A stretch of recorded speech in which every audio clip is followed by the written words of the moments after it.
શહેરમાં અષાઢી બીજના પાવન અવસરે ભગવાન જગન્નાથજીની રથયાત્રા પરંપરાગત રીતે 3 અલગ અલગ સ્થળોથી નીકળનાર છે।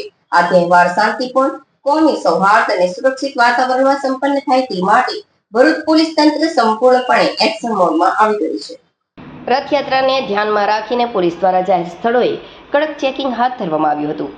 ત્યારબાદ ભરૂચ એ ડિવિઝન પોલીસ મથકે ડીવાયએસપી CK પટેલની અધ્યક્ષતામાં એક મહત્વની શાંતિ સમિતિની બેઠક યોજાઈ હતી।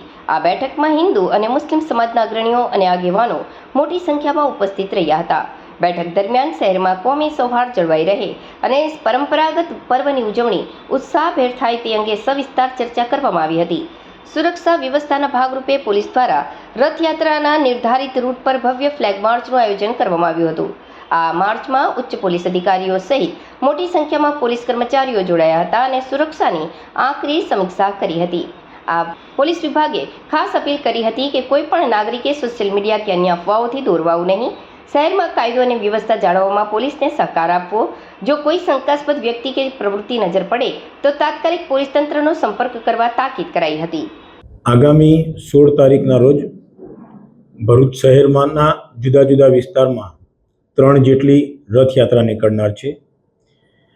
ભરૂચ શહેરમાં આ ત્રણેય રથયાત્રાઓ બહુ શાંતિમય વાતાવરણમાં નીકળે અને આ રથયાત્રાનો પ્રસંગ શાંતિપૂર્ણ અને ભાઈચારાના વાતાવરણમાં પાર પડે તે હેતુસર આજે ભરૂચ શહેરના હિન્દુ મુસ્લિમ બંને કોમોના આગેવાનોની આજે એક શાંતિ સમિતિની એક મિટિંગ બોલાવવામાં આવેલી હતી અને તેઓને આ બાબતે અપીલ કરવામાં આવેલી હતી। તો બંને સમુદાયના આગેવાનોએ આ યાત્રા પ્રસંગ બહુ શાંતિમય વાતાવરણમાં પૂર્ણ થશે એવી ખાતરી આપેલી છે અને પોલીસ દ્વારા પણ ભરૂચ જિલ્લા પોલીસ અધિક્ષક શ્રી અક્ષયરાજ મકવાણા સાહેબના માર્ગદર્શન હેઠળ આ ત્રણેય યાત્રાઓ બહુ શાંતિમય વાતાવરણમાં નીકળે અને શાંતિમય વાતાવરણમાં પૂર્ણ થાય એ હેતુસર પૂરતો બંદોબસ્ત રાખવામાં આવનાર છે।